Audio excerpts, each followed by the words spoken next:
Api membakar salah satu toko di pusat perbelanjaan yang berada di Jalan Brigjen M. Yunus, Kelurahan Bende, Kecamatan Kadia, Kota Kendari, Sulawesi Tenggara.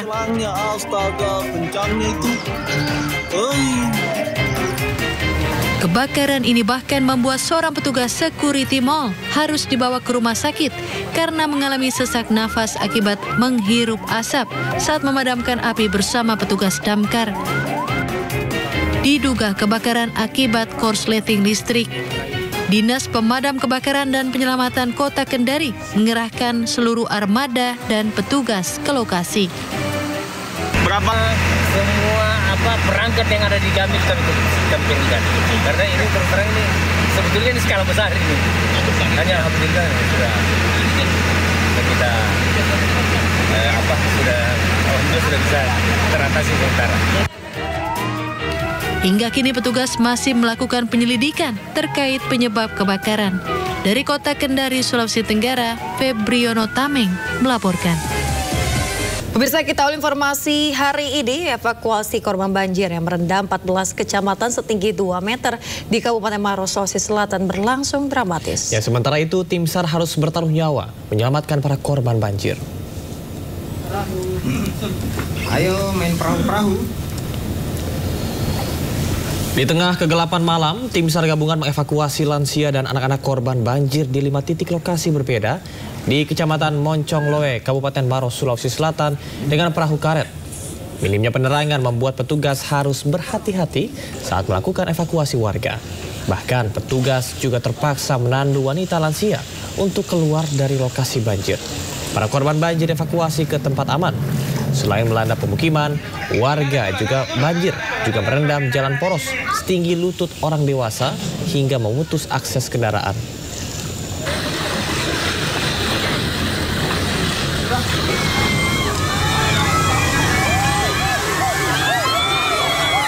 Teriakan histeris bersahutan ketika perahu karet tim Basarnas terseret deras arus sungai Pendung Leko Pancing di Maros, Sulawesi Selatan. Perahu berayun kuat mengakibatkan satu persatu petugas SAR jatuh ke sungai.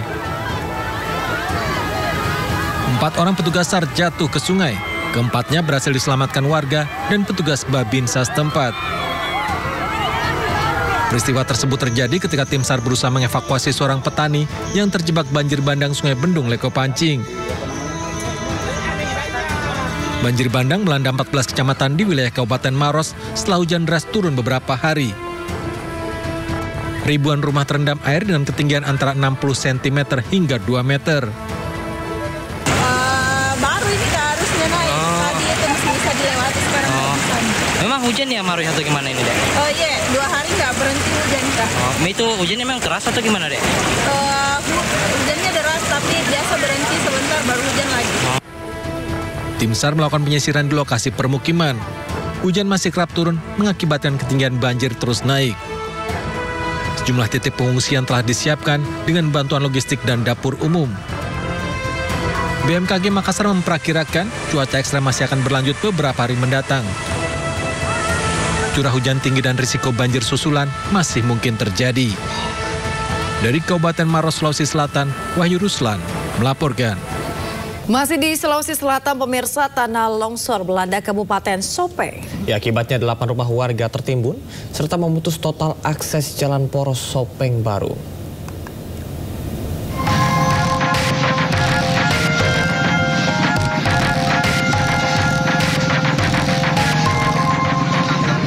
Tanah longsor terjadi di Desa Gatrang Toa, Kabupaten Sopeng, Sulawesi Selatan. Kejadian ini terjadi 3 kali dalam sehari. Longsor pertama diketahui sekitar pukul 5.30 WITA, longsor kedua pukul 17.30 WITA, dan longsor ketiga pukul 20.15 WITA. Sebanyak 41 rumah warga terdampak, dengan 8 diantaranya tertimbun material longsor. Longsor juga mengakibatkan jalan poros Sopeng Baru tertutup total dan kemacetan mengular panjang. Longsor ini terjadi dipicu oleh hujan deras yang mengguyur wilayah Sulawesi Selatan selama beberapa hari terakhir. Untuk mengantisipasi terjadinya longsor susulan, pihak kepolisian dan pemerintah setempat segera mengevakuasi warga sekitar dari lokasi bencana. Petugas kepolisian juga harus membongkar rumah yang terseret longsor ke tengah jalan agar jalur transportasi dapat kembali dilewati. Pihak berwenang mengimbau agar warga tetap waspada terhadap potensi bencana alam mengingat cuaca ekstrim yang masih melanda sejumlah wilayah di Sulawesi Selatan. Dari Kabupaten Sopeng, Sulawesi Selatan, Udin Syafruddin, iNews melaporkan.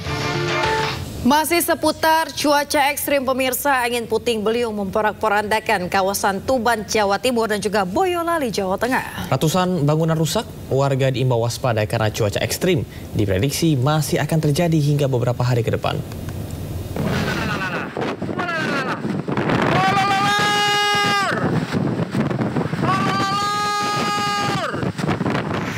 Angin puting beliung di wilayah Waduk Cengkrik, Kecamatan Ngemplak, Boyolali, Jawa Tengah ini terekam video amatir warga. Pusaran angin langsung menyapu sejumlah bangunan hingga warung dan gerobak kontainer milik para pedagang. Tak hanya itu, peristiwa ini juga membuat sejumlah pohon tumbang. Sang-sang itu pada terbang, atap-atap itu pada terbang, kontainer itu pada jatuh semua. Lama nggak, Mbak? Ya sekitar 10 menitan. Di atap tumbang. Tidak ada korban jiwa, namun 2 orang pedagang mengalami luka-luka akibat tertimpa seng yang berterbangan hingga dibawa ke rumah sakit. Nggak beli alamat kabel hilang, kabel gede, alamat. Inilah kondisi pasca angin puting beliung yang menerjang 4 kecamatan di Kabupaten Tuban, Jawa Timur. Atap sejumlah bangunan berterbangan bahkan hingga ke jalan raya. Rumah-rumah ikut porak-poranda tersapu angin besar. Tiba-tiba tiang saya ini tiba-tiba mau kabur, saya pegangin gitu. Tak pegangin terus nggak mampu, saya ambil tampar gitu, tak tali sama pohon ini. BPBD Tuban masih terus melakukan pendataan terhadap korban yang terdampak dan mengimbau warga untuk tetap waspada. Dari Tuban, Jawa Timur dan Boyolali, Jawa Tengah, Pipit Wibawanto dan Tata Rahmanta melaporkan. Pemirsa, eksekusi sebuah rumah mewah di Kompleks Permata Hijau 2 Kebayoran Lama, Jakarta Selatan berakhir ricuh. Kuasa hukum dan pendukung pemilik rumah pun bertahan dan melakukan perlawanan saat jurusita membacakan putusan.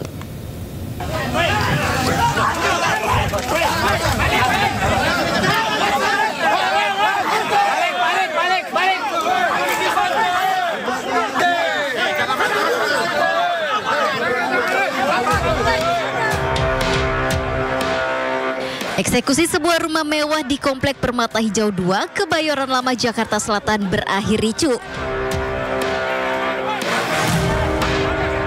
Aksi saling dorong antara massa pendukung pemilik rumah dengan tim jurusita Pengadilan Negeri Jakarta Selatan terjadi saat proses eksekusi dilakukan.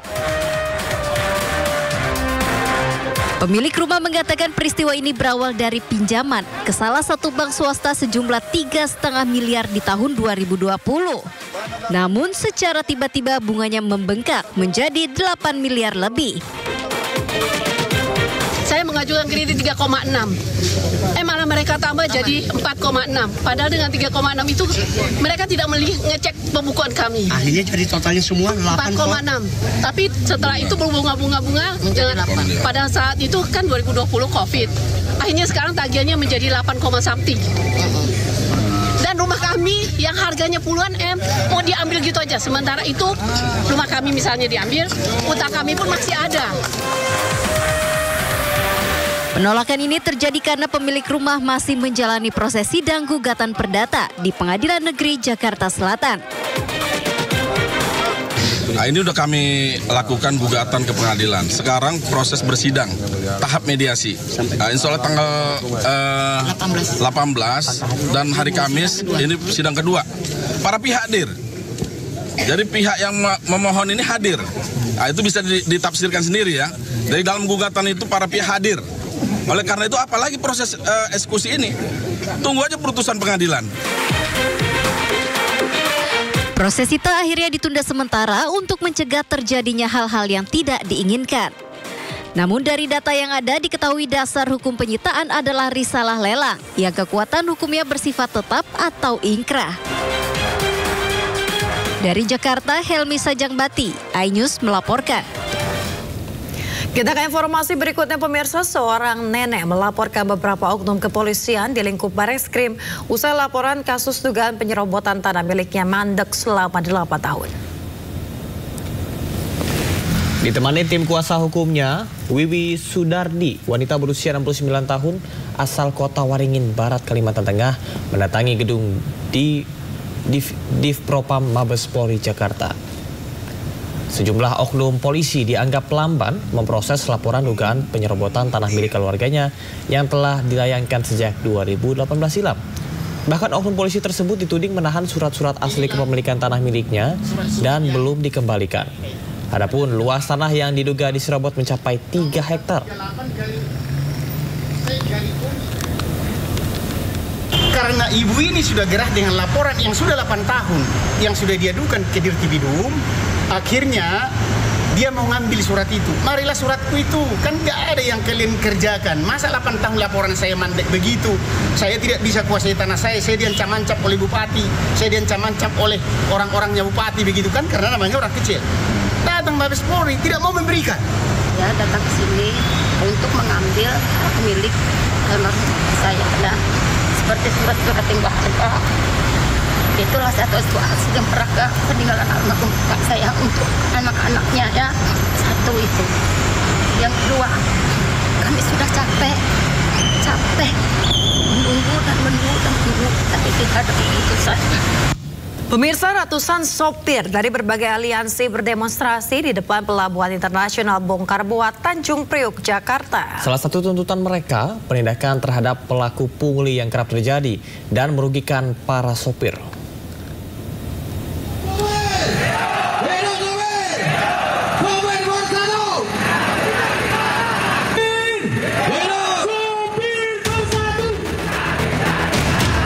Ratusan sopir dari berbagai aliansi melakukan demonstrasi di depan Pelabuhan Internasional Bongkar Muatan Tanjung Priok, Jakarta. Para pendemo menyuarakan beberapa hal, yakni menginginkan adanya fasilitas MCK bagi para sopir, menambah pintu gate sehingga tidak terjadi penumpukan truk kontainer yang menyebabkan kemacetan di wilayah pelabuhan, dan meminta dengan keras kepada pihak PT Pelindo untuk menindak tegas pungli yang sangat merugikan para sopir. Menurut Ketua Keluarga Besar Sopir Indonesia, Noratmo, polemik ini sudah terjadi bertahun-tahun, namun hingga saat ini belum ada penyelesaian. Yang pertama kita aksi di sini adalah meminta dihapuskannya pungutan masuk pelabuhan. Jadi yang awalnya kita tidak bayar sekarang dibayar. Itu pertama. Yang kedua adalah terkait kemacetan. Karena memang dampak kemacetan ini salah satunya adalah kami supir itu dapat intimidasi dari preman dan segala macam. Seperti itu. Dan di sini adalah puncak kemacetan yang hampir setiap hari.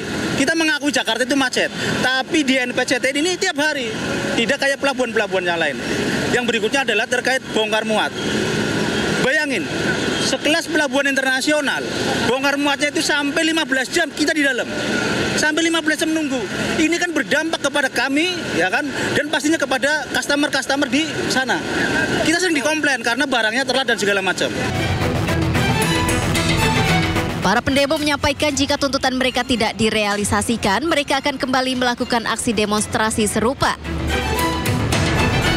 Dari Jakarta, Ismalia, Zulkarnain, iNews melaporkan.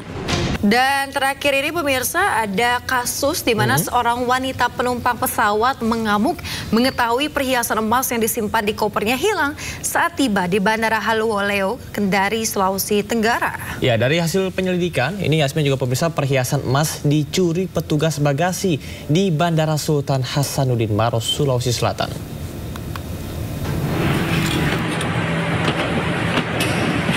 Masa saya tadi ini baru suamiku ambil begini satunya? Pasti kita curiga. Jadi saya buka begini, pas saya buka, ini sudah terbongkar begini. Baru suamiku kaget, suamiku kira ini emasku, saya kan biasa taruh dalam tasku. Dia bilang, suamiku kenapa kau taruh situ emasmu? Jadi saya disuruh cek. Pas saya buka, ini kan... Inilah video amatir yang viral saat seorang wanita penumpang pesawat rute Makassar tujuan Kendari mengamuk dan protes ke petugas Bandara Haluoleo, Kota Kendari, Sulawesi Tenggara. Warna kuning. Wanita ini marah lantaran koper miliknya terbuka dan perhiasan emas seberat 6 gram yang disimpan di dalamnya raib. Ia mengaku curiga tasnya dibongkar dan langsung memeriksa isi koper. Ingat kan saya beli dengan cincin iniku, saya beli di Peras. Nah itu pasti saya hafal karena saya suka beli cincin, saya beli emas bukan cuma 1, 2, 3 barang pasti saya ingat. Pihak Bandara Haluoleo kemudian berkoordinasi dengan Bandara Sultan Hasanuddin Maros, Sulawesi Selatan yang menjadi pemberangkatan korban. Dari hasil penyelidikan, pihak bandara menangkap 1 petugas bagasi salah satu maskapai.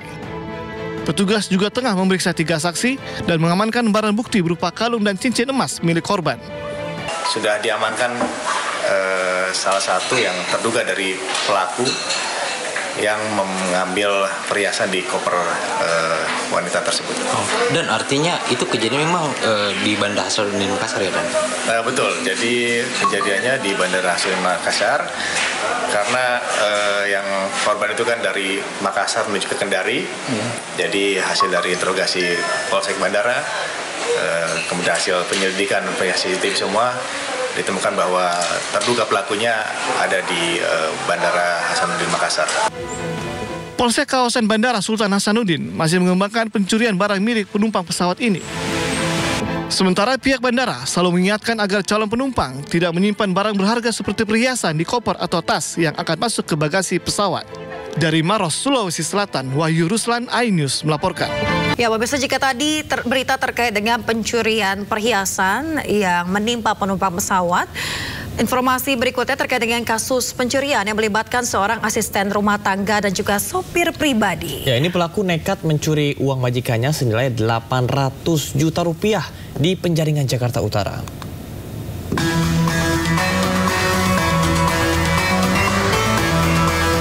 Polisi membawa G 28 tahun menuju ruangan penyidik unit Reskrim Polsek Metro Penjaringan, Jakarta Utara. Pelaku yang merupakan sopir pribadi ini ditangkap bersama seorang asisten rumah tangga, K, 52 tahun, karena bersekongkol mencuri uang majikan senilai 800 juta rupiah. Kasus pencurian terbongkar setelah korban TJL mengaku sering kehilangan uang di dalam berangkas. Setelah dilakukan penyelidikan, ternyata pencurian dilakukan kedua pelaku. Pelaku mengaku sudah beraksi sebanyak 10 kali dalam 1 tahun.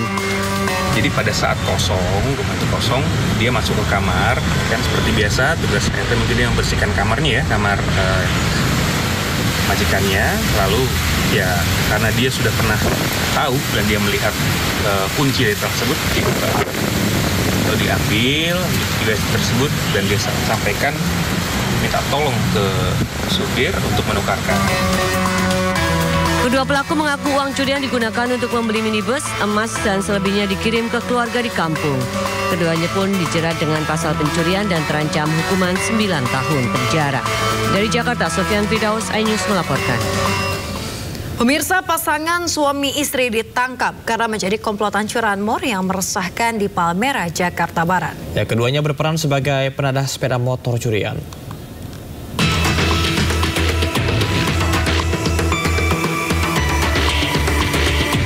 Kamera CCTV merekam aksi komplotan pencuri sepeda motor di Jalan Haji Senin, Palmerah, Jakarta Barat. Setelah dilaporkan korban, polisi langsung menyelidiki kasus curanmor ini. 5 pelaku kemudian ditangkap di 2 lokasi, yakni Jalan KS Tubun Slipi Palmerah dan Slengseng Kembangan, Jakarta Barat. Dari 5 pelaku, 3 orang merupakan residivis kasus pencurian motor dan pencurian dengan kekerasan. Sementara 2 orang lainnya pasangan suami istri yang berperan sebagai penadah sepeda motor curian. Dari tangan kelima pelaku, petugas mengamankan barang bukti kunci letter T dan 3 sepeda motor curian. Berdasar dari petunjuk awal tersebut, petugas berhasil mengamankan pelaku di Jalan KS Tubun, Palmerah, Jakarta Barat. Demikian. Kami berhasil melakukan penangkapan terhadap 5 orang pelaku. 5 pelaku kini dijerat pasal tentang pencurian dan penadah kendaraan curian dengan hukuman 7 tahun penjara. Dari Jakarta, Miftahul Gani, iNews melaporkan. Dan pemirsa, selanjutnya kami akan ajak Anda mengetahui pantauan lalu lintas hari ini di sejumlah wilayah melalui pantauan CCTV Korlantas Polri. Dan kita akan bergabung dengan Brigadir Cici Yulia Yarangga di studio NTMC Polri. Halo Brigadir Cici, bagaimana pantauan arus lalu lintas di sejumlah titik di wilayah Indonesia melalui pantauan CCTV saat ini? juga Camar di studio. Dan selamat pagi pemirsa, menemani aktivitas Anda, mari kita pantau bersama perkembangan arus lalu lintas melalui pantauan CCTV Korlantas Polri. Dan yang pertama saya mengajak pemirsa melihat kondisi arus lalu lintas di sekitaran kawasan Selipi Palmerah, Jakarta Barat. Arus lalu lintas pagi ini pemirsa dari arah Semanggi yang akan menuju ke arah Grogol, ke arah Petamburan dan juga ke arah Pejompongan terpantau dalam keadaan ramai dan lancar. Terlihat kendaraan masih didominasi oleh kendaraan pribadi, baik kendaraan roda 2 dan juga kendaraan roda 4. Dan untuk tol dalam kota Cawang Grogol juga hingga saat ini kendaraan masih melaju dengan kecepatan yang cukup normal. Kami menghimbau bagi para pengendara yang melintasi kawasan ini untuk tetap bersabar menunggu antrian traffic light. Selanjutnya pemirsa, kita akan beralih keluar kota dari kawasan Simpang Dago, Bandung. Untuk arus lalu lintas saat ini dari arah Pastur yang akan menuju ke arah Suropati menggunakan jalur arteri terpantau dalam keadaan relatif lancar. Terlihat adanya perlambatan kecepatan kendaraan menjelang masuknya antrian traffic light. Sedangkan kendaraan-kendaraan yang melintas menggunakan flyover Pasopati hingga saat ini juga masih dalam keadaan kondusif lancar. Dan untuk kendaraan dari arah Juanda Atas yang akan menuju ke arah Juanda Bawah masih melaju dengan kecepatan yang cukup normal. Kami mengucapkan terima kasih bagi para pengendara yang sudah tertib berlalu lintas dengan bersabar menunggu antrian traffic light serta memberikan kesempatan bagi para pengendara lainnya. Berikutnya kita akan beralih ke sekitaran kawasan Simpan Ketungan, Kaliurang, Yogyakarta. Kondisi arus lalu lintas saat ini dari arah kota Jogja yang akan menuju ke arah Kaliurang ataupun Pakem terpantau dalam keadaan relatif lancar. Terlihat adanya antrian traffic light yang cukup memanjang sekitar 200 hingga 300 meter ke belakang. Namun selepasnya masih melaju dengan kecepatan yang cukup normal. Dan untuk kendaraan-kendaraan dari arah Solo yang akan menuju ke arah Jombor hingga saat ini pun masih terpantau dalam keadaan ramai dan lancar. Belum terlihat adanya peningkatan jumlah volume arus kendaraan. Dihimbau bagi para pengendara untuk tetap pada jalur yang benar demi kenyamanan bersama di jalan. Dan terakhir pemirsa, kita akan beralih ke kawasan Pasar Gamping, Jogja. Kondisi arus lalu lintas dari arah Jogja Kota yang akan menuju ke arah Purworejo dan sebaliknya hingga saat ini terbilang masih dalam keadaan relatif lancar, belum terlihat adanya peningkatan jumlah volume kendaraan dan terlihat juga kendaraan yang melintasi kawasan ini selain didominasi oleh kendaraan kecil tetapi juga kendaraan besar seperti bus. Untuk itu dihimbau bagi para pengendara agar tetap berhati-hati dengan menjaga batas laju kecepatan kendaraan Anda. Dan pemirsa, guna meningkatkan kepatuhan dan ketaatan pengguna jalan untuk tertib berlalu lintas serta menciptakan situasi berlalu lintas yang kondusif, Korlantas Polri sedang melaksanakan operasi keselamatan lalu lintas, operasi wilayah mandiri yang telah dilaksanakan dari tanggal 10 Februari sampai dengan 23 Februari 2025. Dalam 14 hari ke depan, diharapkan masyarakat mematuhi peraturan lalu lintas. Untuk itu, dihimbau terus agar selalu menjaga jarak aman kendaraan Anda, mematuhi petunjuk dari rekan-rekan kami yang berada di lapangan. Serta perlu kami informasikan juga bahwa berdasarkan data SMS Korlantas Polri, angka kecelakaan yang kami terima selama 1 kali 24 jam di seluruh Indonesia terjadi sebanyak 158 kasus laka lantas dengan rincian 19 meninggal dunia, 25 luka berat, dan 193 luka ringan. Dari 158 kasus laka lantas tersebut, 73% didominasi oleh kendaraan roda 2. Khususnya bagi para pengendara sepeda motor, tidak bosan-bosannya kami mengingatkan untuk selalu menjaga batas laju kecepatan kendaraan Anda, penumpang dan pengemudi untuk menggunakan helm berstandar nasional.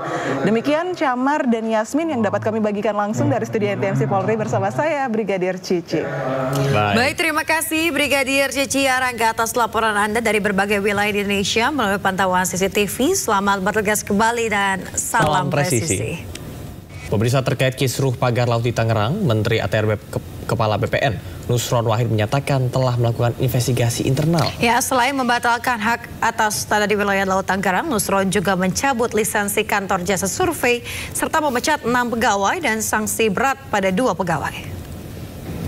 Langkah-langkahnya kita sudah melakukan proses pembatalan hak atas tanah. Sekarang sudah kita batalkan sebanyak 50 bidang. Yang semua nanti dalam perjalanannya, semua yang ada di luar garis pantai, yang di laut, semua dibatalkan.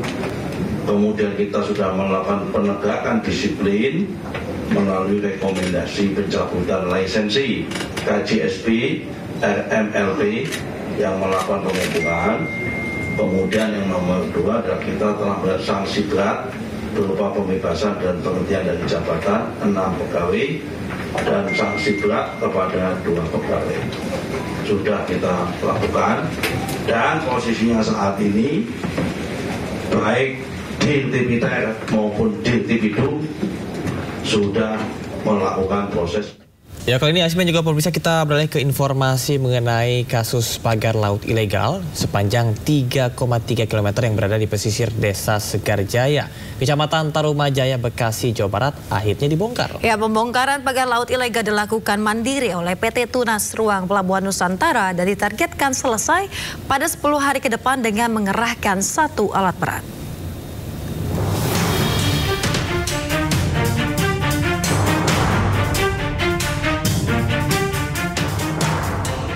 Kementerian Kelautan dan Perikanan bersama pihak terkait akhirnya membongkar pagar laut ilegal sepanjang 3,3 km yang berada di perairan Kabupaten Bekasi, Jawa Barat, Selasa pagi.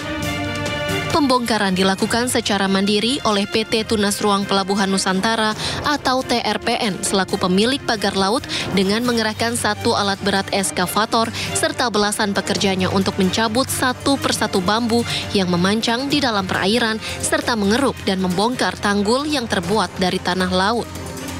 Ini menjadi pembelajaran kita semua. Tidak hanya di sini, di wilayah lain ya kan, yang merasa salah cabut dulu gitu. Jadi supaya mengelola laut itu dengan bijak dan tertib.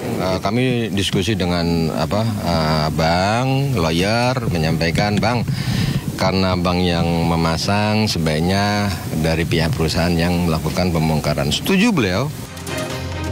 Sementara kuasa hukum PT TRPN Deoli Payumara mengklaim kliennya memasang pagar laut di Bekasi seluas 60 hektar. Pihaknya pun meminta maaf kepada pemerintah dan menargetkan pagar laut terbongkar seluruhnya dalam 10 hari. Memang seperti disampaikan sama Pak Dirjen, kami salah. Gitu, kami keliru dalam menerapkan hukum dan undang-undang dan peraturan dan perizinan. Jadi sekarang setelah ini kami nanti bongkar, kami rapikan lagi, kami akan mulai lagi untuk mengikuti aturan-aturan yang berlaku, regulasi yang berlaku. Perkiraan ini kan kalau kan kita pakai eskavator sama alat berat ya.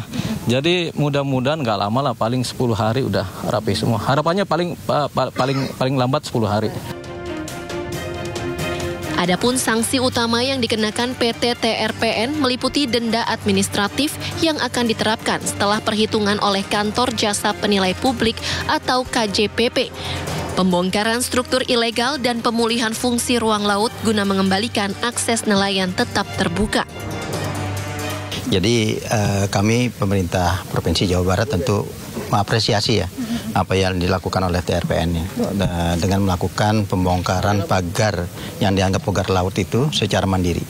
Jadi kan ini memang tidak ditemui ya di daerah lain gitu ya. Itikat baik ini saya rasa perlu kita apresiasi secara positif. Saya rasa itu aja. Ya. Pembongkaran pagar laut ini diharapkan dapat menyeimbangkan kepentingan bisnis dengan keberlangsungan ekosistem dan ekonomi masyarakat pesisir. Dari Kabupaten Bekasi, Jawa Barat, Esra Ambarita, Fakih Satrio, iNews melaporkan. Pemirsa, terima kasih Anda masih di Sido Today bersama saya Camar Hedar Yasmin Atania. Jalan Kalimalang dari arah Bekasi menuju Jakarta amblas sehingga berdampak pada kecelakaan yang menimpa pemotor. Ya pemirsa, jalan licin akibat lumpur sehingga banyak pengendara terjatuh.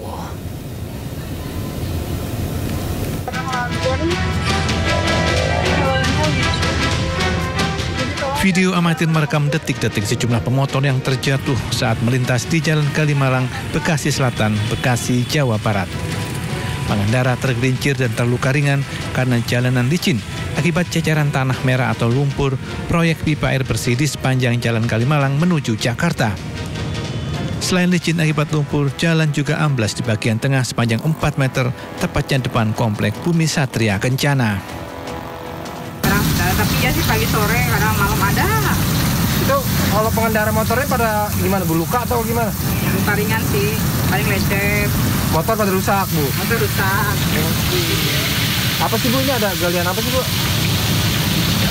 Kalau sesuai Ibu mah galian pipa kalau nggak salah. Oh, air pump itu ya, Bu ya? Pump ya? Oh, berarti sering ya Bu, bukan hari ini aja berarti ya Bu ya? Iya. Mengantisipasi kecelakaan, petugas memasang rambu peringatan dan mengerahkan personel untuk mengatur lalu lintas kendaraan. Dari Bekasi, Jawa Barat, Rahmat Hidayat melaporkan. Ya, kita beralih ke informasi lain. Sidang gugatan pra-peradilan Sekjen PD Perjuangan Hasto Kristianto berlangsung panas. Ya, adu mulut terjadi antara tim Biro Hukum KPK dan tim kuasa hukum Hasto. Sebentar. Tolong. Sebentar, Pak. Suasana memanas ketika tim Biro Hukum KPK berdebat dengan tim kuasa hukum Hasto Kristianto dalam sidang gugatan pra-peradilan di Pengadilan Negeri Jakarta Selatan. Suara meninggi mengakibatkan Hakim Tunggal Jumianto terpaksa menengahi, bahkan menegur kedua belah pihak. Hakim meminta kedua tim kuasa hukum untuk berbicara sopan dan tidak berteriak. Sebenarnya simpel saja kok Pak. Saudara kan ingin memperlihatkan aslinya di persidangan, kan begitu. Nah, karena ada pihak pemohon, dilihat pemohon ya enggak apa-apa. Kan yang saudara ingin meyakinkan, ini Pak ada aslinya Pak. Iya, kan begitu. Jadi kalau dilihat dari lawan ya enggak apa-apa kan gitu. Keributan ini berawal saat Hakim meminta tim Biro Hukum KPK mengajukan bukti tambahan. Namun tim KPK ternyata hanya mengajukan perbaikan atas daftar barang bukti yang telah disampaikan dalam sidang sebelumnya. Tim kuasa hukum Hasto segera maju ke hadapan meja hakim untuk melihat dokumen tersebut. Namun ditolak tim Biro Hukum KPK. Sidang gugatan pra-peradilan atas penetapan tersangka terhadap Sekjen PDI Perjuangan Hasto Kristianto pada hari Selasa menghadirkan 4 ahli pidana dari KPK. Gugatan pra-peradilan Hasto Kristianto akan diputus besok hari Kamis 13 Februari. Dari Jakarta, tim liputan N-News melaporkan. Pemirsa, aksi pengacara Oiwobo yang naik ke meja dalam persidangan di Pengadilan Negeri Jakarta Utara dikecam keras organisasi Kongres Advokat Indonesia. Ya, Firdaus Oiwobo dipecat dari keanggotaan organisasi advokat karena perilakunya dinilai tercela. Saya nggak tahu siapa yang naikkan saya ke meja. Jadi saya nggak tahu itu kaki saya seperti apa. Tahu-tahu saya udah di atas meja. Kongres Advokat Indonesia atau KAI resmi memecat Firdaus Oiwobo, pengacara dari Rasman Arif Nasution yang viral karena aksinya naik ke atas meja saat sidang berlangsung di Pengadilan Negeri Jakarta Utara. Perilaku Firdaus dinilai tidak mencerminkan sikap advokat yang profesional. Kongres Advokat Indonesia memecat saudara Firdaus karena apa? Perilakunya tidak mencerminkan sebagai seorang advokat yang mengerti aturan main atau tata tertib persidangan. Di dalam ruang sidang, seorang tidak bisa makan, minum, merokok, atau membaca koran. Ya, bahkan setiap orang akan mengambil gambar harus memberitahu lebih dahulu kepada majelis karena itu bisa mengganggu jalannya persidangan. Kalau Firdaus itu naik ke atas meja dan mengatakan sekarang bahwa saya tidak tahu siapa yang naikin kaki saya, itu artinya apakah dia pengacara atau tidak? Sebelumnya viral di media sosial aksi Firdaus Oiwobo yang naik ke atas meja saat persidangan Rasman Arif Nasution melawan Hotman Paris Hutapea. Menanggapi kecaman atas aksinya, Firdaus berdalih tidak sadar mengapa dirinya bisa naik ke atas meja. Terkait kegaduhan ini, Pengadilan Negeri Jakarta Utara telah melaporkan Rasman CS ke Bareskrim Mabes Polri. Pemirsa, usai viral karena naik ke meja saat sidang di PN Jakarta Utara, Firdaus Oiwobo menyayangkan langkah pemecatan dirinya oleh Kongres Advokat Indonesia. Ya, menurutnya pemirsa, alasan pemecatan dirinya tidak berdasar.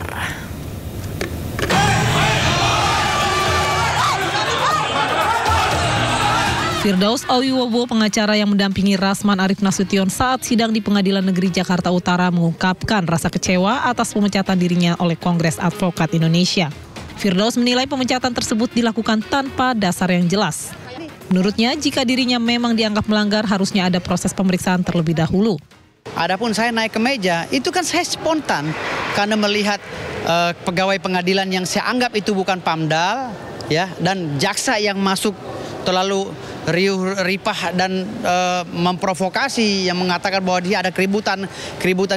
Makanya saya protes, tolong jangan aniaya klien saya bilang begitu.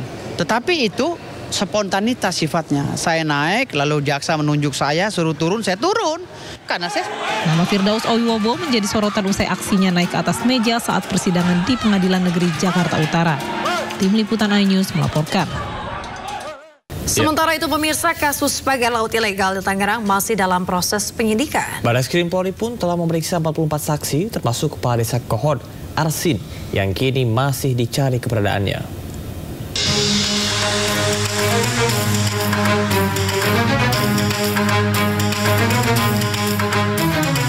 Sedan mewah berwarna putih yang terparkir di garasi rumah Kades Kohod ini menjadi sorotan di tengah kisru sengkarut pagar laut di Tangerang, Banten yang masih menjadi polemik. Harta kekayaan Kades Arsin bahkan kini menjadi perbincangan, termasuk mobil mewah Rubicon milik Arsin yang kini sudah tak tampak keberadaannya sejak kasus pagar laut mencuat. Usai sempat berdebat dengan Menteri ATR BPN Nusron, Arsin bahkan disebut memiliki sederet kontroversi, termasuk dugaan keterlibatannya dalam proyek pembangunan PIK 2. Tak hanya itu, Arsin yang diketahui sebelumnya hanya berprofesi sebagai kuli bangunan mendadak kaya sejak menjabat menjadi kepala desa pada 2021 silam. Selain memeriksa istri dan saudara kandung Arsin, Arsin menjadi salah satu dari 44 saksi yang juga turut diperiksa penyidik Barreskrim Polri. Arsin diperiksa terkait dugaan pemalsuan sertifikat hak guna bangunan dan sertifikat hak milik pagar laut ilegal di Tangerang. Sudah melakukan pemeriksaan terhadap 44 saksi. Tentu ini dari ada masyarakat, ada perangkat desa, ada kepala desa, kemudian ada juga dari pemerintah daerah setempat, termasuk dari kementerian. Pasca penggeledahan di rumahnya terkait kasus pagar laut, warga Kohod kini membentuk gerakan tangkap Kades Arsin yang diduga kini menghilang. Tim Liputan iNews melaporkan. Pemirsa, buntut dari penggeledahan kantor Ditjen Migas SDM oleh Kejaksaan Agung RI terkait dugaan korupsi tata kelola minyak mentah dan produk kilang PT Pertamina Subholding. Ya, Menteri SDM Bahlil Lahadalia kini menonaktifkan Dirjen Migas Ahmad Mutasyar dari jabatannya. Hal ini dibenarkan Wakil Menteri SDM Yulio Tanjung. Yulio juga menegaskan pihaknya tengah melakukan evaluasi internal. Kami mengikuti proses hukum yang berlaku dengan adanya pemeriksaan oleh Kejaksaan Agung. Ya tentu ini ada subjek-subjek yang dilakukan pemeriksaan. Ya tentu kita akan mematuhi dan juga akan sangat kooperatif dengan proses hukum yang ada. Di Migas ini kita lagi evaluasi internal. Ya tentu dengan adanya proses evaluasi internal itu nanti akan dilihat ya bagaimana proses hukum yang berjalan. Penonaktifan kapan kemarin sore. Kemarin sore sudah dinonaktifkan. Sebelumnya penyidik Kejaksaan Agung menyita sejumlah barang bukti dalam penggeledahan di kantor Ditjen Migas SDM. Barang bukti berupa 5 dus dokumen hingga belasan ponsel. Kapus Penkum Kejagung, Harli Siregar mengatakan, penggeledahan ini terkait dengan kasus dugaan korupsi tata kelola minyak mentah dan produksi kilang PT Pertamina, Subholding dan kontraktor kontrak kerja sama tahun 2018 hingga 2023.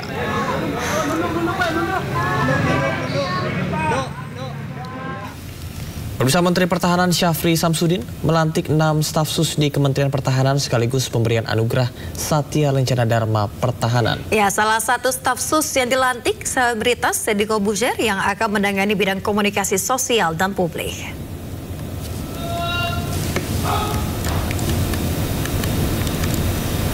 Lagu Kebangsaan Indonesia Raya. Selebritas Deddy Corbuzier dilantik menjadi staf khusus Menteri Pertahanan Syafri Samsudin. Pelantikan ini dilakukan bersama dengan kelima staf khusus lainnya di Aula Bhinneka Tunggal Ika, Gedung Kementerian Pertahanan Jakarta Pusat. Deddy dipercaya untuk menangani bidang komunikasi dan publik. Dalam kesempatan yang sama, Menhan juga memberikan penghargaan Satya Lencana Dharma Pertahanan sebagai bentuk apresiasi atas kontribusi mereka di bidang pertahanan. Pengangkatan staf sus ini bertujuan untuk memperkuat kolaborasi dalam menghargai dan juga menjaga kedaulatan negara. Deddy sebelumnya ditunjuk sebagai Duta Komponen Cadangan atau Komcat TNI AD 2022 dan juga mendapat pangkat Letnan Kolonel Tituler.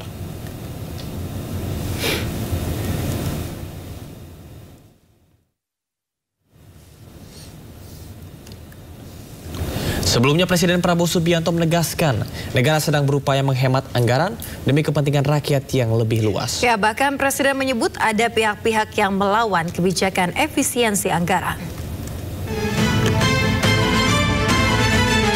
Presiden Prabowo Subianto menyebut ada pihak-pihak yang melawan kebijakan efisiensi anggaran yang diputuskannya. Padahal keputusan penghematan anggaran untuk kepentingan masyarakat luas, salah satunya untuk program makan bergizi gratis serta memperbaiki sekolah. Menurut Prabowo, efisiensi anggaran dapat memperbaiki 330.000 sekolah yang ada di Indonesia. Pasalnya anggaran untuk perbaikan sekolah hanya cukup untuk memperbaiki 2.000 sekolah. Prabowo meminta kementerian lembaga agar berhemat untuk hal-hal yang tidak perlu. Pasalnya selama ini banyak pihak-pihak yang menggunakan anggaran untuk jalan-jalan ke luar negeri dengan kedok perjalanan dinas. Ada yang melawan saya. Ada. Dalam birokrasi merasa sudah kebal hukum, merasa sudah menjadi raja kecil.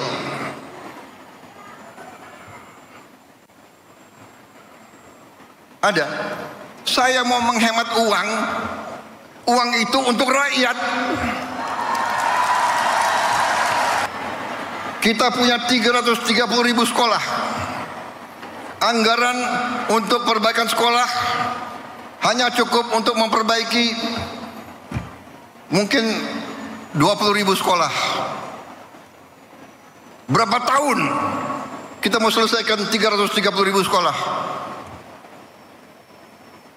Karena itu perjalanan dinas, perjalanan ke luar negeri dikurangi.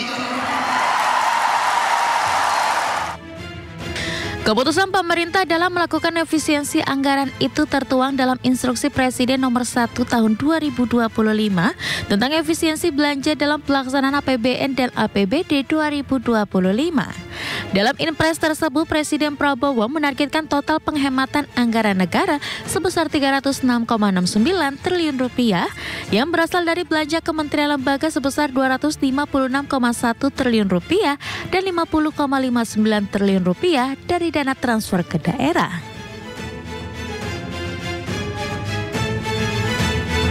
Dan kita ada informasi berikutnya terkait dengan KCI yang memulai uji coba dinamis 12 rangkaian kereta baru dari Cina. Kita simak informasi berikut ini. PT Kereta Komuter Indonesia atau KCI mulai melakukan uji coba dinamis perjalanan 12 rangkaian KRL baru asal China. Mengacu pada Peraturan Menteri Perhubungan Nomor PM 49 Tahun 2023 tentang standar, tata cara pengujian dan sertifikasi kelayakan kereta api kecepatan normal dengan penggerak sendiri, maka setiap rangkaian kereta baru harus diuji coba dinamis sebelum dioperasikan mengangkut penumpang. Tujuannya untuk menjamin keselamatan operasional dan kenyamanan para pengguna ketika dioperasikan secara reguler.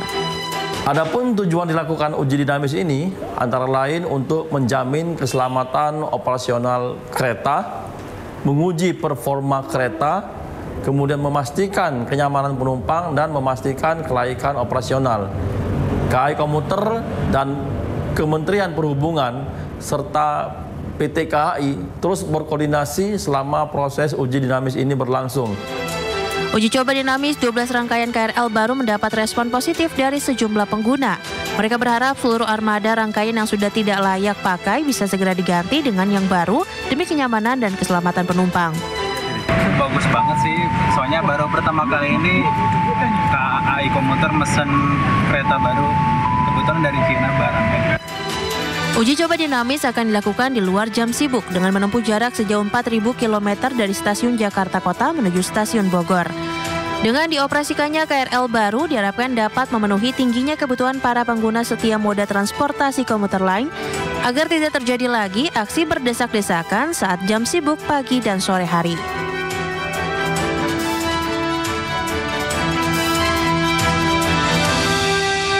Pemirsa, Kementerian Badan Usaha Milik Negara atau BUMN akan menyiapkan 792 hektar lahan untuk mensukseskan program 3 juta rumah.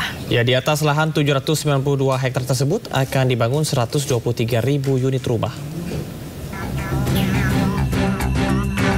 pertemuan khusus Menteri Badan Usaha Milik Negara atau BUMN Erick Thohir dengan Menteri Perumahan dan Kawasan Permukiman Marwarar Sirait menghasilkan kesepakatan yang positif dalam mempercepat program penyediaan 3 juta rumah. Dalam pertemuan tersebut, Menteri Erick Thohir berjanji pihaknya akan menyiapkan 792 hektar lahan untuk 123.000 unit rumah. Erick mengungkapkan dari total luasan lahan tersebut, ada 5 lahan yang sudah dipastikan statusnya jelas. Artinya tidak ada masalah hukum, administratif, atau teknis yang menghambat pembangunan nantinya. Tapi 792 hektar ini sudah ada kurang lebih 123.000 unit yang bisa dikembangkan. Range harganya berapa, Pak? Range harganya berapa, Pak? Apa? Range harganya? Tergantung range-nya, nanti kan ada kategori, ada 4 kategori dulu. Ya. Nanti untuk beberapa tahun ke depan? Ya kalau bisa selesai besok, kenapa tahun depan? Cuman kan itu ada proses. Secara pasti 792 hektar lahan yang telah disiapkan ini sebagian besar merupakan milik Perumnas. Sementara untuk 5 lahan yang dipastikan sudah jelas dan aman merupakan milik KAI yang berlokasi di Pulau Gebang, Jakarta, Stasiun Cisayur, Tangerang, Stasiun Jurangmangu, Tangerang Selatan, Dusun Kalender, Jakarta, dan Rumah Tapak di daerah Jonggol, Bogor, Jawa Barat.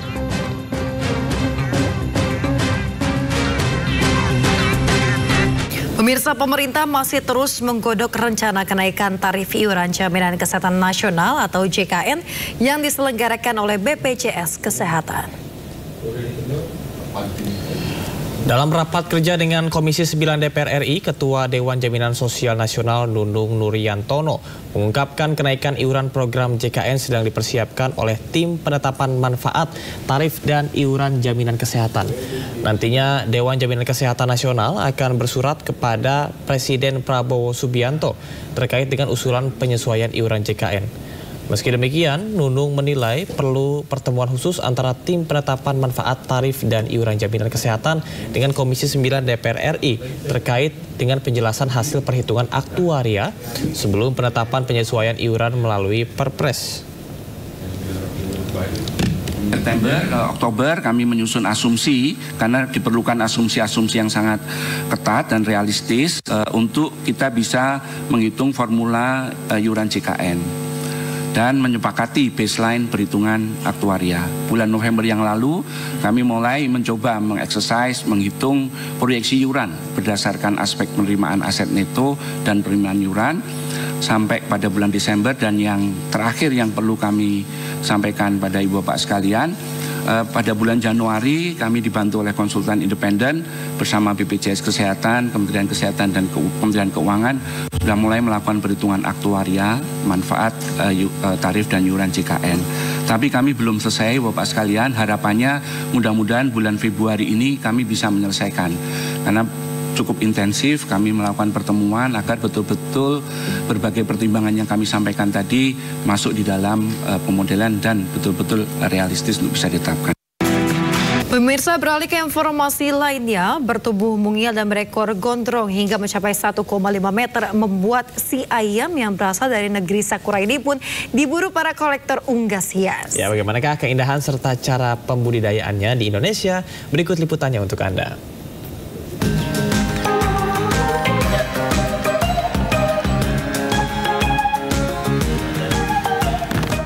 Ayam ekor panjang atau dengan nama lainnya Onagodori yang berasal dari negeri Sakura memiliki pesona yang luar biasa bagi pecintanya.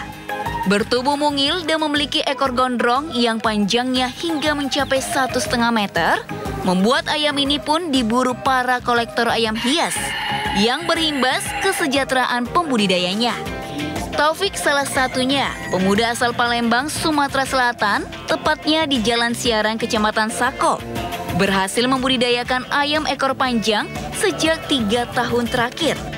Untuk budidayanya sendiri tidak terlalu rumit. Hanya saja kandangnya harus diberikan serbuk kayu serta tempat bertengger agar bulu dan ekornya tetap terjaga. Sedangkan proses breeding hingga penetasan sama seperti ayam pada umumnya. Peminat ayam ekor panjang di kota Palembang khususnya sangatlah besar. Wajar saja dirinya hampir kewalahan mencukupi permintaan konsumen.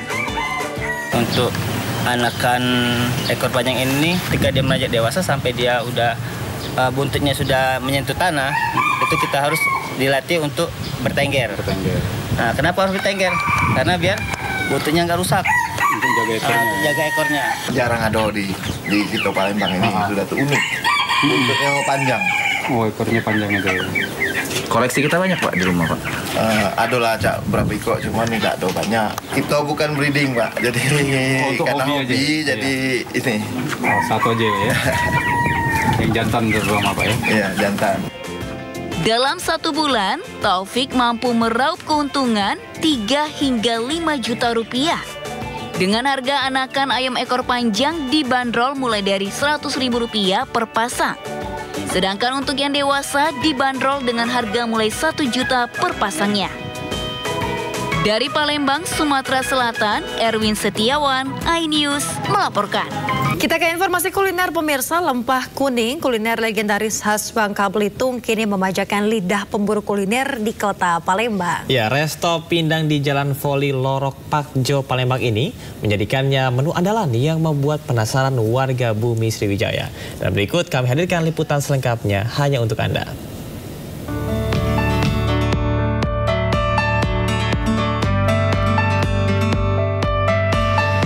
Tampilannya yang menawan dengan ikan segar dan kaya rempah menimbulkan aroma yang tentu membangkitkan selera makan.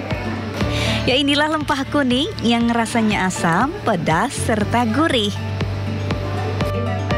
Untuk membuatnya diperlukan bahan-bahan seperti cabai, bawang merah, bawang putih, kunyit, jahe, serai, terasi, lengkuas, garam, gula, air perasan asam jawa, air perasan jeruk nipis, dan ikan laut segar. Untuk ikannya, bisa menggunakan ikan tenggiri, kakap, atau senangin. Selanjutnya bumbu-bumbu rempah dihaluskan dan dimasukkan ke air yang sudah mendidih, lalu aduk-aduk agar bumbunya merata. Setelahnya masukkan ikan yang sudah dibersihkan dan dilumuri dengan air jeruk ke dalam panci. Kemudian masukkan air asam jawa dan tunggu sekitar 15 menit agar kuah dan ikannya matang. Lempah kuning pun siap disantap dengan tambahan daun bawang, cabai, dan nanas segar. Enak ya? Enak, pedas. Rempah-rempahnya terasa atau seperti apa?